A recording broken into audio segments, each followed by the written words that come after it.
Primeira Epístola aos Coríntios, capítulo 8, a partir do verso 1. Primeira Epístola de Paulo aos Coríntios, capítulo 8, a partir do verso 1. Nós veremos sobre a comida sacrificada a ídolos. O tema que Paulo trata no capítulo hoje é com relação à comida sacrificada a ídolos.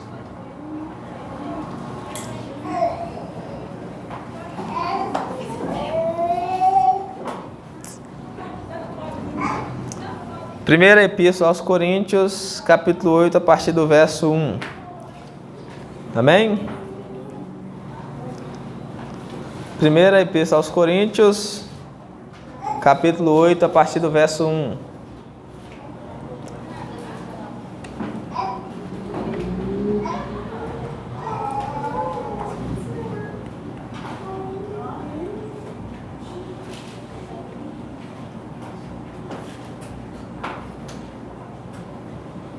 Primeira aos Coríntios, capítulo 8, a partir do verso 1.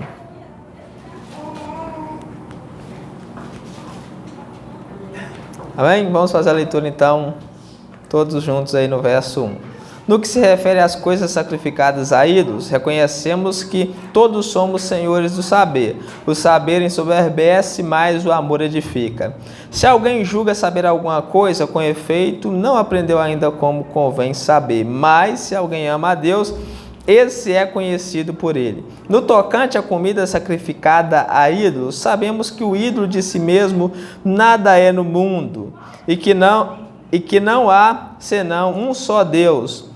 Porque ainda que há também alguns que se chamem deuses, quer no céu ou sobre a terra, como há muitos deuses e muitos senhores, todavia para nós há só um Deus, o Pai, de quem são todas as coisas e para quem existimos, e um só Senhor, Jesus Cristo, pelo qual são todas as coisas e nós também por Ele. Entretanto, não há esse conhecimento em todos, porque há alguns, por efeito à familiaridade, até agora com ídolo, ainda comem dessas coisas como a eles sacrificadas, e a consciência destes, por ser fraca, vem a contaminar-se. Não é a comida que nos recomendará a Deus, pois nada perderemos se não comermos e nada ganharemos se comermos. Vede, porém, que essa vossa liberdade não venha de algum modo a ser tropeço para os fracos. Porque se alguém te vir a ti, que és dotado de saber, a mesa em templo de ídolo, não será a consciência do que é fraco induzida a praticar de comida sacrificada a ídolos? E assim, por causa do seu saber, perece o irmão fraco, pelo qual Cristo morreu. E deste modo, pecando contra o irmão, golpeando-lhes a consciência fraca, é contra Cristo que estáis pecando. E por isso, se a comida serve de escândalo a meu irmão, nunca mais comerei carne, para que não venha escandalizá-lo. Até aí, vamos orar, pedindo iluminação, para que nós possamos compreender a sua palavra. Senhor Pai Santo, mais uma vez nós viemos a Ti em busca de iluminação essa noite, ó Deus. Por favor, nos ilumine, ó Deus, com o poder do Seu Espírito, na mediação do nosso Senhor Jesus Cristo, para que nós possamos ouvir, compreender e entender a sua palavra. Por favor, ó Deus, quebranta o coração de cada irmão, abra o entendimento, abra os olhos, abra a compreensão, como o Senhor fez com Lídia, Senhor, para que todos os irmãos possam conhecer, entender a sua palavra. Por favor, ó Deus, ajude-nos mais uma vez essa noite, ajude-nos a compreender e a viver por Ti, Senhor, e para Ti, como as Escrituras nos dizem. Quanto a mim, Senhor, eu te rogo, em nome do nosso Senhor Jesus Cristo, como o mais pecador de todos os homens, que o Senhor me conheça, conceda graça, Senhor, essa noite, para que eu possa ministrar a sua palavra no nome do nosso Senhor Jesus. Que o Senhor me enche, assim como o Senhor encheu os apóstolos, Senhor, para que eles pudessem anunciar a sua palavra, assim como o Senhor encheu, como o Senhor lidou com todos aqueles, em todas as épocas que pregaram a sua palavra, que o Senhor possa me ajudar. E é nessa confiança que eu venho a Ti, Senhor, com esperança que o Senhor me usará essa noite, de maneira que eu apenas abra a minha boca e que o Senhor fala, para que todos possam ouvir a sua palavra e conhecer mais acerca da mensagem. Eu te peço em nome do nosso Senhor Jesus Cristo. Amém. O nosso tema de hoje é liberdade e amor. Nós vemos aqui no capítulo 8 que Paulo vai tratar de um problema, né, que era muito comum na época e também era um problema da igreja de Coríntios, que era a comida sacrificada a ídolos. Nós vemos que esse não é um problema na nossa era, né? Nós não temos problema com comida sacrificada a ídolo, com comer carne. O único problema que nós possamos ter hoje com comer carne é que nós vamos ter que pagar muito caro, né, para comer carne hoje. Mas na época de Paulo, esse era um problema. A comida sacrificada a ídolo era um problema, porque toda a Grécia, a Roma, todas aquelas cidades ali, Atenas, havia ídolos em todas as esquinas, todos os lugares que ia havia um deus, havia muitos deuses e deuses, e todos os lugares que havia um altar para deuses pagãos. E os coríntios, né, que era muito acostumado nessa cultura, estava tendo problemas com isso.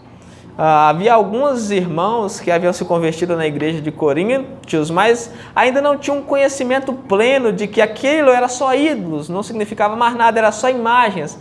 E havia alguns outros que tinham conhecimento, mas era um conhecimento que não era regrado pelo amor. Então eles, como nós vemos em Romanos, uns julgavam os outros e os outros condenavam uns. Então nós vemos que havia uma contenda, uma demanda ali dentro da igreja com relação a esse tema, que é a comida sacrificada a ídolo. Então Paulo, aqui no capítulo 8, como nós já vemos, ele vem respondendo algumas questões, né, tratando de algumas questões, tratando de alguns problemas que havia na igreja. Nós vemos capítulo 1, capítulo 2, capítulo 3, capítulo 4, problema de divisão, capítulo 5, imoralidade. Ele responde à dúvida dos coríntios aí no capítulo 7, com relação ao serviço. E aqui no capítulo 8 ele trata desse assunto, que é o da comida sacrificada a ídolo. A igreja, ela estava dividida. Uns eram denominados como fortes, porque comia de todas as coisas sem ter nenhum problema, porque sabia que o ídolo não era nada. E outros chamados fracos, que tinha dúvidas, tinha receio de comer aquilo, como o autor diz, por causa da familiaridade com o ídolo. Ele achava que o ídolo era alguma coisa, ele achava que ele não podia comer, porque se ele comesse ele poderia estar pecando contra Deus, porque comeu algo a um outro Deus, alguma coisa desse tipo. Então Paulo chama esses fracos, porque neles não havia esse conhecimento de que só há um Deus e um Senhor Jesus Cristo. Paulo fala que o problema, a solução para resolver o problema da comida sacrificada a ídolo, dessa questão do ídolo, da carne, era ter o conhecimento pleno de que só há um Deus e um só Senhor, Jesus Cristo. Mas nem em todas as pessoas ali em Coríntios havia esse conhecimento. Então havia essa divisão, havia essa contenda dentro da igreja. Os fortes provavelmente eram dos gentios, que havia se convertido e comia de todas as coisas porque sabia que só Cristo era Senhor. E os fracos provavelmente seriam alguns judeus ali daquela época, ou alguns judeus e gentios também que haviam se convertido, mas ainda não tinham esse conhecimento pleno. Então Paulo escreve o capítulo 8 para tratar dessa questão, desse assunto que é a comida sacrificada a ídolo. E aqui nesse capítulo 8 nós aprendemos várias coisas, algumas coisas importantes com relação a como lidar com o conhecimento, acerca do conhecimento de Deus, conhecimento e amor, liberdade e amor, muitas coisas que edificam, muitas coisas que nós podemos fazer para que o irmão seja edificado, para que a igreja seja edificada, para que o povo de Deus possa ser edificado e viver em unidade. O grande problema da igreja é sempre as divisões, é sempre as contendas, é sempre o pecado. Então, o objetivo de todo pregador, de todo pastor, é tratar de situações, de corrigir situações que estão prejudicando a comunhão com os irmãos da igreja. E aqui no capítulo 8, esse era um problema que estava prejudicando a comunhão entre os irmãos, porque de um lado estava um que se considerava senhor do saber, que se considerava que sabia muito, né? Que já estava abastado, como nós vimos antes, que já estava farto, que já estava enriquecido, que já era rei, que comia de tudo sem o menor dano, sem o maior peso de consciência, e olhava para o fraco e condenava o fraco, né? Condenava o fraco, desprezava o fraco. não dava crédito, excluía, porque aquele ali tinha alguns receios. E havia os fracos também que olhavam e falavam, aquele ali vai para o inferno, porque ele está comendo de coisa que não é lícita comer. Então havia esse problema na igreja. Então o objetivo de Paulo aqui é tratar desse assunto. Como que a igreja em Cristo deve resolver esses assuntos dentro da igreja. E aqui nós vemos algo interessante, que Paulo ele coloca o maior encargo sobre os que são fortes. Ou seja, quanto mais, aí nós caímos naquele dito, quanto mais lhe é dado, mais é cobrado. Ele não diz aqui para que o fraco deixe de ser fraco, ou alguma coisa assim, para que o fraco pare. Mas ele chama o forte. Já que você é forte, já que você detém todo o conhecimento, já que você conhece a Deus, então você, que é o conhecedor, você deve ter esse conhecimento em amor. Você deve conhecer a Deus, mas você também deve amar. E o conhecimento com amor transforma. Porque Paulo vai dizer aqui que o forte que tem esse conhecimento, e se esse conhecimento for munido com amor, ele em certas determinadas circunstâncias, ele vai abrir mão da sua liberdade por amor ao fraco. Então o que Paulo vai ensinar no final do capítulo é que a liberdade do forte, a liberdade que nós temos em Cristo, se essa nossa liberdade, juntamente com o conhecimento e juntamente com o amor, tudo andar em constância, tudo andar em unidade, tudo andar de conformidade com a vontade de Deus, o forte, ele não vai deixar que a sua liberdade sirva de tropeço para o fraco. Então, como ele tem mais conhecimento, ele está num nível mais alto, ele é considerado como forte, então ele precisa, abrir mão, em algumas circunstâncias, da sua liberdade para não causar dano àquele que é fraco. Porque o fraco já é fraco. E se você causar dano ao fraco, o que resta? Como o Senhor Jesus, a profecia do profeta Isaías, ele não esmagará a cana quebrada. A cana já está quebrada, e se você acabar de esmagar ela, ou apagar o pavio, a torcida que fumega, já está só fumegando, não tem mais fogo. Nós vemos aqui o exemplo do lampião, quem conhece aí o lampião quando não tinha energia na roça, havia um lampiãozinho, puxava um pavio ali, colocava fogo, tinha hora que ele apagava, ficava só uma bolinha de fogo lá, fumegando assim, ele já não tinha força para pegar fogo, e a pessoa ia lá e apagava. Então é isso que o Senhor Jesus ensina, é isso que o apóstolo Paulo está ensinando forte. Ele deve suportar a debilidade do fraco, acolher o que é fraco na fé, não para discutir a opinião, como Paulo diz em Romanos 14. Então, o dever do forte, que o seu conhecimento seja munido pelo amor. E esse é o nosso primeiro ponto que nós vemos aqui, é que o conhecimento sem amor, ele ensoberbece. E era isso que estava acontecendo com a igreja de Coríntios. Eles tinham conhecimento, eles julgavam ter conhecimento, eles realmente tinham, porque Paulo diz que eles foram enriquecidos, mas esse conhecimento deles não estavam sendo munido pelo amor.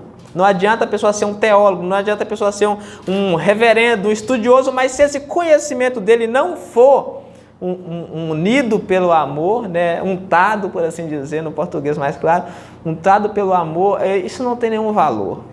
Não tem nenhum valor. Pode ser a pessoa que for, se ele não amar, como nós vemos em Coríntios, na segunda, o dom do amor, se a pessoa pode até falar a língua dos anjos, a pessoa pode vender tudo que ela tem, doar aos pobres, entregar o corpo para ser queimado. Mas se a pessoa não tiver amor, nada disso adianta. Então o objetivo de Paulo é demonstrar para a igreja que o que há de mais importante na vida dos cristãos é o amor. Amor às vezes está tão distante de nós nem sabemos o que é amor. Amor é uma coisa genérica, muitas vezes quando nós falamos, não significa nada para nós. Mas o que Paulo está dizendo é que o forte, o que tem o conhecimento, se ele não tiver amor, seu conhecimento não adianta de nada, porque ele vai humilhar o fraco, ele vai quebrar o fraco, ele vai destruir o fraco, ele vai ser uma pessoa soberba. Por quê? Porque ele não se humilha, porque ele é orgulhoso, porque ele está ensoberbecido, porque não ama. Tanto de crente que nós vemos assim, umas pessoas que sabem, que conhecem a Deus, que têm o conhecimento de Deus, mas é orgulhoso. Quebra a cana, acaba de quebrar a cana, despreza aquele que é fraco, olha para aquele que está fraquinho, e despreza aquele é ímpio. né? Não faz isso, não faz aquilo, não está perseverando em fazer aquilo. É o conhecimento sem amor. Então, o que Paulo nos ensina, esse primeiro ponto que nós vemos aqui, é que o conhecimento sem amor, ele vira soberba. Nós vemos aí no verso 1 e verso 3, ele vai dizer, ó, no que se refere às coisas sacrificadas a ídolo, que é o que ele vai tratar aqui no capítulo 8, coisas sacrificadas a ídolo, reconhecemos que todos somos senhores do saber. O saber ensoberbece, mas o amor edifica. Então ele está tratando desse tema. O saber sem o amor, ele ensoberbece. A pessoa que julga saber, como Paulo vai dizer, a pessoa que julga saber alguma coisa, nós sabemos que ela não convém como saber. Diz aí, ó, se alguém, verso 2, se alguém julga saber alguma coisa, com efeito não aprendeu ainda como convém saber. Se alguém julga que sabe, se orgulha, se ufana, se exalta porque sabe, então nós sabemos que essa pessoa ainda não aprendeu como convém saber.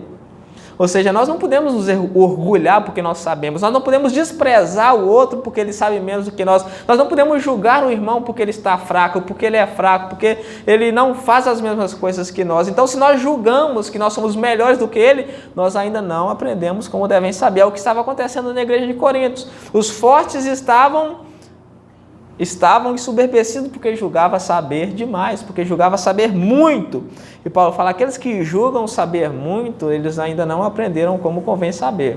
Por quê? Eles sabiam realmente, mas eles não amavam. Porque se eles soubessem que a carne sacrificada a ídolo não tinha problema comer,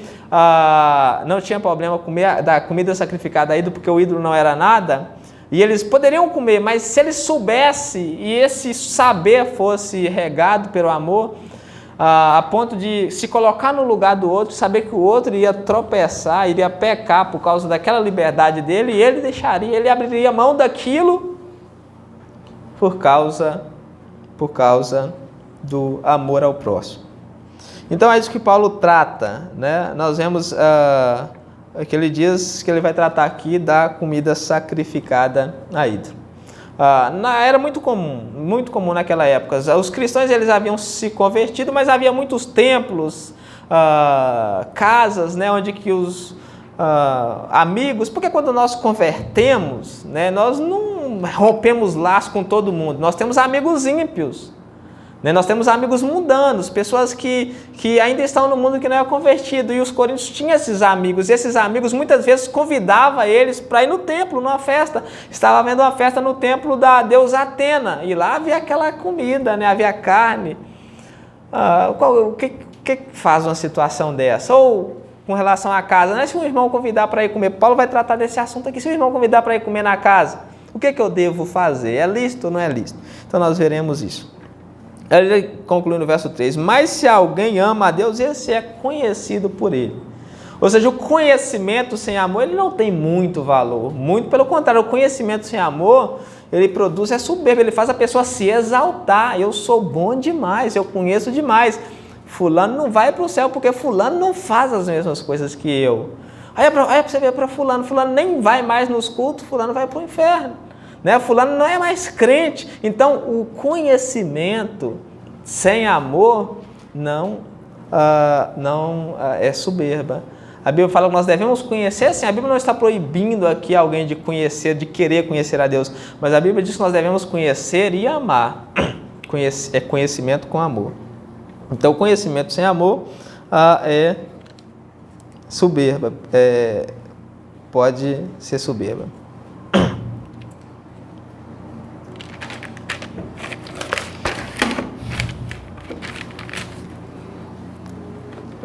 Segundo ponto que nós vemos aqui é que o conhecimento de Deus, ele é o segredo para a liberdade. Grave isso, o conhecimento de Deus é o segredo para a liberdade. Nós vimos que os coríntios, que eram considerados como sendo os fracos, eles não comiam por quê? Eles não tinham conhecimento pleno de Deus. E Paulo vai dizer isso aí do verso 4 até o verso 6, eles não comiam porque eles não tinham conhecimento pleno de Deus. Eles não entendiam que só havia um Deus e que só havia um Senhor, que era Jesus Cristo. E por não ter esse conhecimento total de Cristo, eles não conseguiam comer, porque a sua consciência estava amarrado à ideia de que o ídolo poderia ser realmente um Deus. Nós muitas vezes quando vínhamos do berço católico, né, nós tínhamos aquelas imagens lá e achava que aquelas imagens eram alguma coisa, nós ficamos com muito receio com relação àquelas imagens. Nós ficamos com muito receio de desfazer daquelas imagens, porque nós, quando não temos o conhecimento pleno, achamos que aquelas imagens podem ser alguma coisa, achamos que aquela imagem pode significar alguma coisa. Se nós quebrarmos ou queimarmos ou destruirmos uma imagem daquela, nós podemos ofender a divindade, nós podemos ofender a Deus por ter feito aquilo. Então isso é falta de conhecimento, a pessoa não é totalmente livre. Ela não é livre porque ela não tem o conhecimento de Deus. É o que Paulo trata aí, ó. Ele diz no verso 4, no tocante à comida sacrificada a ídolos, sabemos que o ídolo de si mesmo nada é no mundo, e que não há senão um só Deus. Então Paulo já começa explicando qual que é o problema. O ídolo nada é no mundo. Nada é. Aquelas imagens, esculturas não significa nada. Nada é. Só há um único Deus. Só existe um único Deus. O ídolo, as imagens não são nada. De maneira que se você quebrar, se você pisar, se você colocar fogo, não vai acontecer nada. Muito pelo contrário, essa é a vontade de Deus. Deus, quando Ele introduz o povo na terra, Ele ordena para o povo que aquelas imagens, aqueles ídolos que eles achassem na terra, eles deveriam queimar para que outras pessoas não viessem adorar. Então o ídolo não significa nada. Só existe um só Deus. Verso 5. Porque ainda que há também alguns que se chamem deuses, porque naquela época havia muitos, né, que se chamavam deuses, o próprio imperador se denominava Deus, acho que é Domiciano, se não me falha a memória, se intitulou como sendo Deus rei. Então há muitos que se chamavam deuses, quer no céu ou sobre a terra, como há muitos deuses e muitos senhores. Então Paulo ele usa aqui essa figura para dizer que há muitos que se institulam deuses e senhores, mas quando é que na verdade só existe um, como ele diz aí no verso 6. Ó. Todavia para nós há um só Deus, o Pai, de quem são todas as coisas. Ele acrescenta esse detalhe com relação a Deus, todas as coisas são dele, para quem existimos. E esse outro detalhe importantíssimo, para que nós vemos a razão da nossa existência. Nós existimos para Ele. E um só Senhor Jesus Cristo, pelo qual são todas as coisas e nós também por Ele. Então, esse é o conhecimento que liberta. Esse é o conhecimento que liberta. Por que muitos coríntios fracos não comiam livremente, que tinham receio com a comida? Porque eles não tinham esse conhecimento de que só há um Deus e de que só há um libertador. Ou seja, o conhecimento de Deus é libertador. Como o próprio Senhor Jesus diz, conheça a verdade liberta, vos libertará. Nós estávamos no erro, estávamos na idolatria, estávamos no pecado, estávamos na fornicação, na mentira, no roubo, estávamos falando de vida dos outros, em pecado, em orgias. Mas um dia nós conhecemos a palavra de Deus, o que aconteceu? Nós fomos libertos. Cristo nos libertou, Cristo nos tirou da vida que conduzia ao inferno, do caminho que conduzia ao inferno e nos deu vida eterna. Então conheça a verdade liberta. Por que os coríntios, eles estavam com receio? De comer, porque eles ainda não tinham esse conhecimento. Como Paulo diz aí, ó, todavia... No verso 6, todavia para nós há um só Deus e um só Pai, de quem são todas as coisas para quem existia. Ele diz no verso 7, entretanto, não há esse conhecimento em todos. Paulo diz que nem todos têm esse conhecimento. E todos aqueles que não têm esse conhecimento ainda é escravo.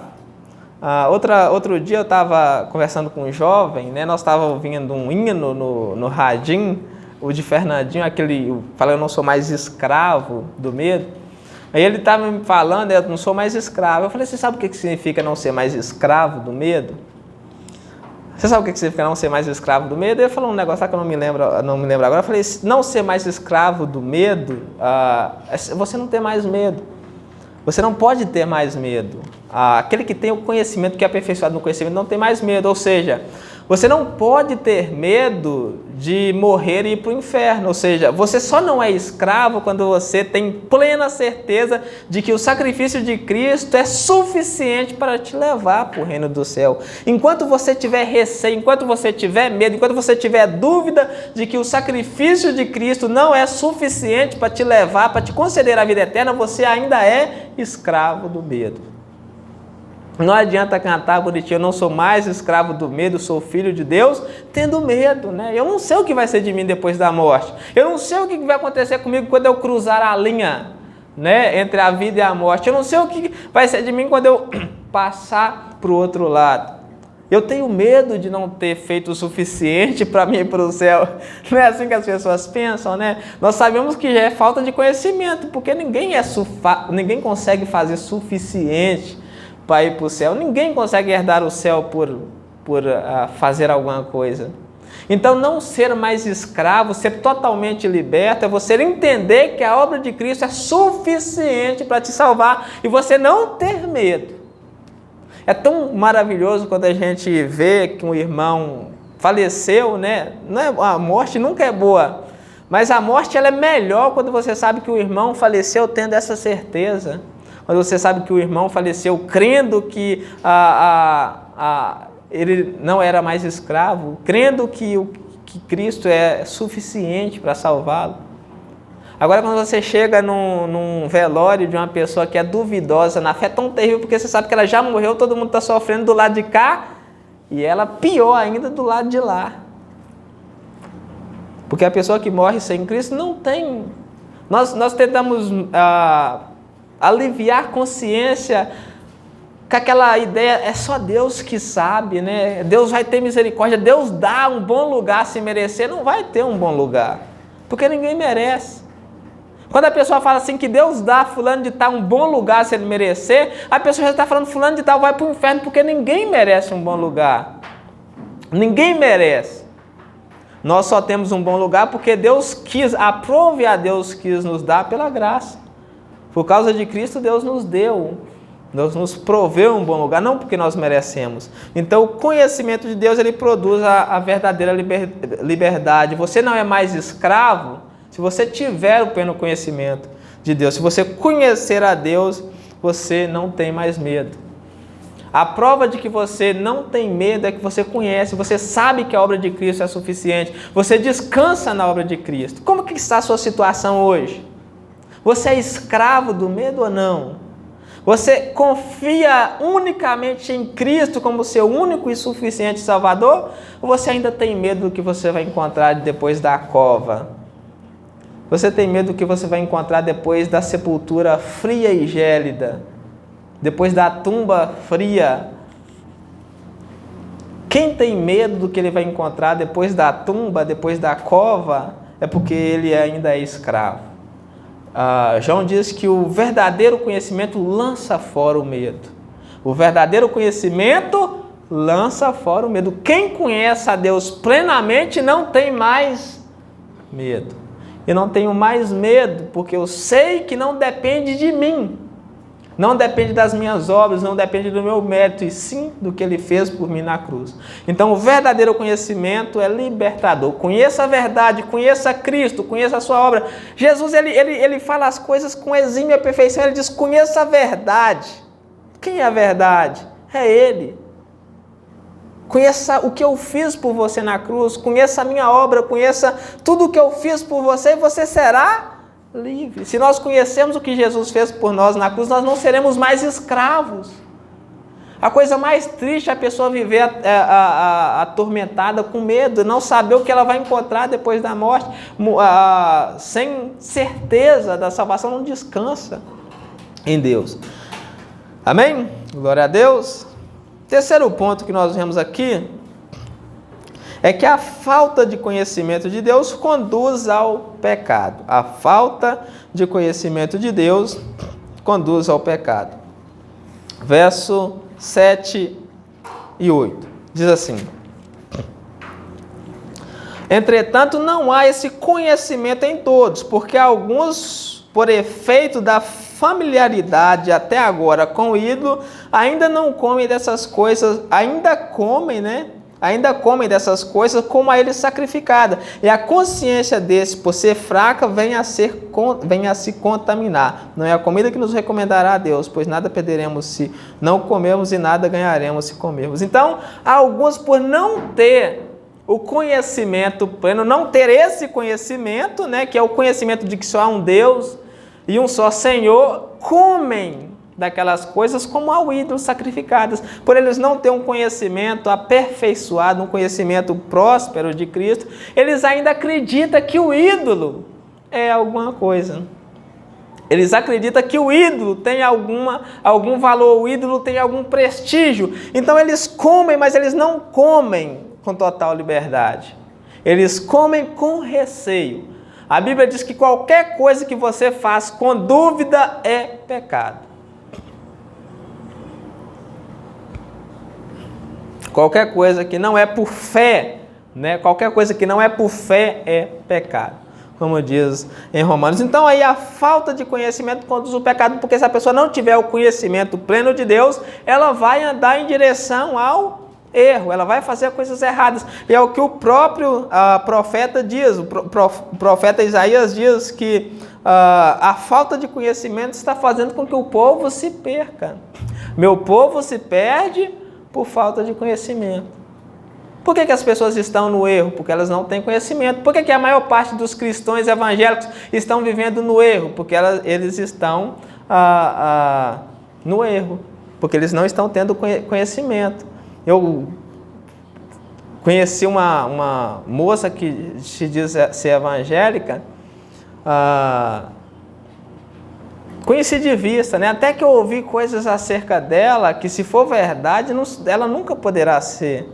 Nunca é uma evangélica de verdade, porque eu nunca vi um evangélico fazer tais barbaridades como essa pessoa faz. E aos olhos, né, das pessoas que estão de fora, é uma pessoa que é um exímio, um exemplo.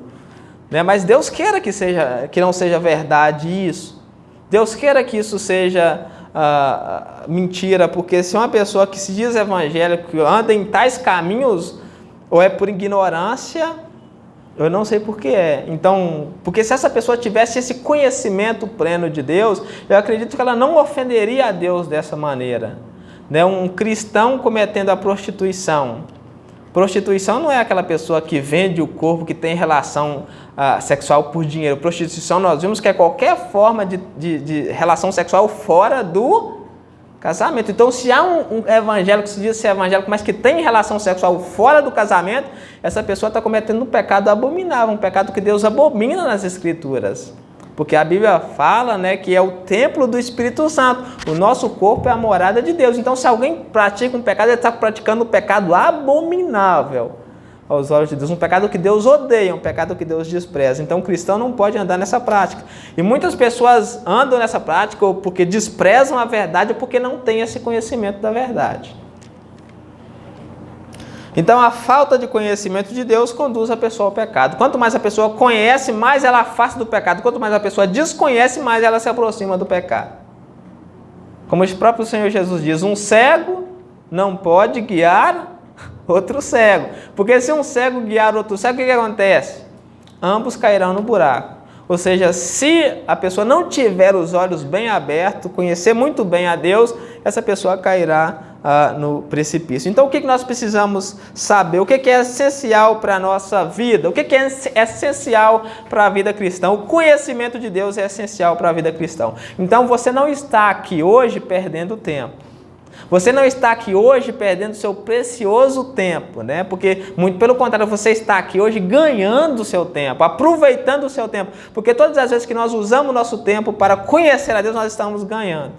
Ganhando um tempo aqui que nos converterá em vida eterna, em gozo, em alegria e paz para todos os séculos. Então, o conhecimento de Deus é essencial. E por fim, quarto ponto que nós vemos aqui, a liberdade, com relação à liberdade e o amor. O que eu devo fazer, né, quando eu tiver liberdade, mas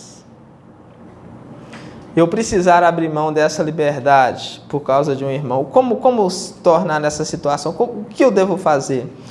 Qual é mais importante? Fazer o que eu posso fazer ou deixar de fazer por amor ao próximo? Usar a minha liberdade fazer aquilo que eu posso ou, por amor, abrir mão daquilo. Verso 9, Paulo diz: vede, porém, que essa vossa liberdade não venha, de algum modo, ser tropeço para os fracos. Ele está falando aqui de a liberdade que os cristãos fortes tinham de poder comer da comida sacrificada a ídolo. Vede que a liberdade que vocês têm de comer da comida sacrificada a ídolo não vir a ser tropeço para o fraco. Como que esse comer do sacrificado a ídolo pode ser tropeço para os fracos? Ele diz no verso 10, porque se alguém te vir a ti, que és dotado de saber, a mesa em templo de ídolo, né? Ou seja, se alguém vê você que sabe que aquilo não tem nenhum problema, assentado numa festa, num templo da deusa Atena, comendo carne, ele diz, no templo de ídolo, não será a consciência do que é fraco induzida a participar das comidas sacrificadas a ídolos? Ou seja, se um irmão que é fraco vê você sentado, comendo e bebendo, ele também não vai querer fazer o mesmo? Mas há uma diferença. Ele tem a consciência fraca, ele não tem o mesmo conhecimento que você. E se ele for induzido pelo seu exemplo e fazer aquilo, e depois ele se sentir culpado, então ele pecou. Ou seja, o culpado por fazer ele pecar, você foi o culpado por fazer ele tropeçar. Porque você estava lá, no lugar que não era lícito. Era lícito, porém não convinha. Não convinha que você estivesse lá. Porque se você não estivesse lá, o irmão não teria visto aquilo e praticado as mesmas coisas. Ele continua. Verso 11. Assim, por causa do teu saber, perece o irmão fraco, pelo qual Cristo morreu. Porque se o que é forte come, sem ter nenhum receio, o irmão fraco pode ser tentado a comer, mas a consciência dele é fraca, ele vai sentir remorso, ele vai sentir culpa, ele vai pecar porque ele não fez por fé. E assim, por causa do teu saber, perece o irmão pelo qual Cristo morreu. Verso 12. E deste modo, pecando contra o irmão, golpeando-lhes a consciência fraca, é contra Cristo que peca. Ou seja, quando acontece algo assim, quando o irmão não abre mão da liberdade dele e induz o outro a fazer, ele está golpeando a consciência. É um golpe na consciência do fraco. Verso 13. E por isso, se a comida serve de escândalo a meu irmão, nunca mais comerei carne para que ele não venha se escandalizar. Aqui Paulo está falando do escândalo e do tropeço. Eu tinha dificuldades com esse tema porque eu achava que o escândalo, que o tropeço era o irmão veio fazendo alguma coisa e achar errado, então ele ia se escandalizar com aquilo. E nesse modo de pensar, nós nos tornaríamos escravos da opinião dos outros. E não é ser escravo da opinião, fazer só o que é certo por causa que o irmão acha que o que eu estou fazendo é errado. Por exemplo, eu não posso ir à praia porque o irmão acha que ir à praia é errado. Eu não posso jogar na Mega Sena porque o irmão acha que a Mega Sena é pecado. Algo desse tipo. O que Paulo está dizendo aqui é que nós não podemos, nós temos a liberdade para deixar de fazer algo que o irmão vai ver eu fazendo, ser tentado a fazer depois, ele vai pecar por causa que ele não achava que aquilo era certo. Um exemplo, ir no boteco, sentar no boteco e tomar uma cerveja lá. Né? Nós sabemos que isso é lícito, só que em muitas ocasiões não convém. Por que não convém? Por que no boteco sentar lá e tomar uma cervejinha não convém? Porque há alguns irmãos que acham que essa prática é pecado. Eles têm na consciência deles que isso é pecado. Então, se ele vê eu indo no boteco, que sou um exemplo, tá, gente? E eu indo no boteco, que sou senhor do saber, sentado lá tomando cerveja e fazendo um monte de coisas, e ele vai ser tentado, fulano foi, eu também vou. E ele vai lá e vai fazer as mesmas coisas, só que quando ele vai voltar com a consciência cheia de culpa. Pequei, estou perdido. Então ele vai voltar com a consciência cheia de culpa. Ou seja, o forte golpeou a consciência dele, porque você sabia que não tinha problema, mas ele não sabia. Então é nesses tempos que Paulo adverte a igreja. né? Nós não podemos ser tropeço para o irmão. Nós não podemos fazer algo que leve o irmão a tropeçar. E isso principalmente no que Paulo está dizendo com relação à comida sacrificada a ídolo. Então o escândalo, o escandalizar é justamente isso. É você fazer algo e o irmão ver você fazendo e fazer e depois ele ficar com a consciência pesada. Ele ficar com a consciência culpada, né? As pessoas falam pesada, mas o termo certo é culpada, porque todo peso na consciência é culpa. Quando a pessoa fica com a consciência pesada, porque ela está com a consciência culpada. Ou seja, em várias ocasiões, nós precisamos, que temos conhecimento, Paulo cobra daquele que tem conhecimento, que esse conhecimento seja munido pelo amor, que esse conhecimento seja acompanhado pelo amor, ou seja, aquele que tem o conhecimento, ele, por amor ao fraco, ele pode abrir mão da sua liberdade. Ele adverte, vede que a vossa liberdade não venha a ser tropeço. Aquele que ama, ele vai fazer esse julgamento. Se eu for em tal lugar, se eu fazer tal coisa, se eu mexer com tal coisa, será que isso não vai prejudicar o irmão? E se isso for prejudicar o irmão, eu não vou fazer. Ainda que eu tenha liberdade para fazer tal e tal coisa, se isso for prejudicar o irmão, eu não vou fazer. Ainda que eu tenha liberdade para pintar o cabelo de rosa, se isso for prejudicar, se isso for causar escândalo, tropeço, eu não vou fazer. Ainda que eu tenha liberdade para ir beber, para ir numa festa, para fazer isso, para fazer aquilo, se não convém, eu não vou fazer. Por amor, eu vou abrir mão da minha liberdade por amor ao próximo. Então, o que o autor está ensinando é esse princípio, um dos princípios mais extraordinários, que é o princípio do amor. Nós precisamos amar. Nós precisamos amar. O amor, ele é eterno, ele não acaba. Nós vemos em Coríntios, 2 Coríntios, né, que o amor ele permanece para sempre. É o único que não finaliza. Se nós amarmos aqui, nós amaremos para toda a eternidade, porque Deus é amor. Então nós precisamos aprender isso e aperfeiçoar isso nas nossas vidas. Nós precisamos, né, olhar para os irmãos, porque é o segundo e maior mandamento, né, que é amar o próximo como a nós mesmos. Então não adianta, né, só resumindo, para nós finalizarmos, não adianta ter todo o conhecimento se não tiver amor. Não adianta, nada adianta se não tiver amor. Não adianta você participar todos os dias dos cultos, não adianta você usar uma roupa totalmente cristã, uma roupa séria, não adianta você ler todos os livros, ler a Bíblia todo dia, se você não tiver amor, se você não amar, se você não amar o próximo, isso não tem nenhum valor. Se você for orgulhoso, soberbo, se você se achar melhor do que os outros, isso não tem nenhum valor. Então esse texto é um chamado à humildade, um chamado ao amor. Nós precisamos amar mais. Amém? Glória a Deus, vamos orar? Senhor Pai Santo, mais uma vez nós te agradecemos, ó Deus, por essa oportunidade que o Senhor nos deu de podermos ouvir a sua palavra, de podermos entender, de podermos compreender a sua palavra. Olhe por nós, ó Pai, eu te peço, em nome do nosso Senhor Jesus Cristo, nos dê força, sabedoria e compreensão para que nós possamos estar de pé diante de Ti, ó Deus. Nos ajude, Senhor, nos ajude a amar cada vez mais, nos ajude a jogar o orgulho e a soberba por terra, Senhor, nos ajude a ser humildes, a ser mansos, nos ajude a andar nos seus caminhos, eu te peço, eu te rogo, ó Deus, em nome do nosso Senhor Jesus. Eu te agradeço, ó Pai, por essa oportunidade que o Senhor nos deu de podermos estar reunidos, ouvirmos a sua palavra, sermos edificados por ela. Senhor, por favor, não permita que essas verdades que foram ditas aqui caia por terra, que seja arrebatada, Senhor, pelo diabo, como a semente que caiu na beira da estrada, mas que essas verdades possam produzir grandes frutos, Senhor, fundá-las e ter grandes, e as raízes serem firmes para produzir grandes frutos, como a semente que caiu em terra boa, Senhor, que nós possamos produzir muitos frutos como o Senhor se agrada. E é no nome do nosso Senhor, que é o único que é capaz de fazer tudo isso possível, que eu te peço, ó Deus, no seu santo nome. Amém.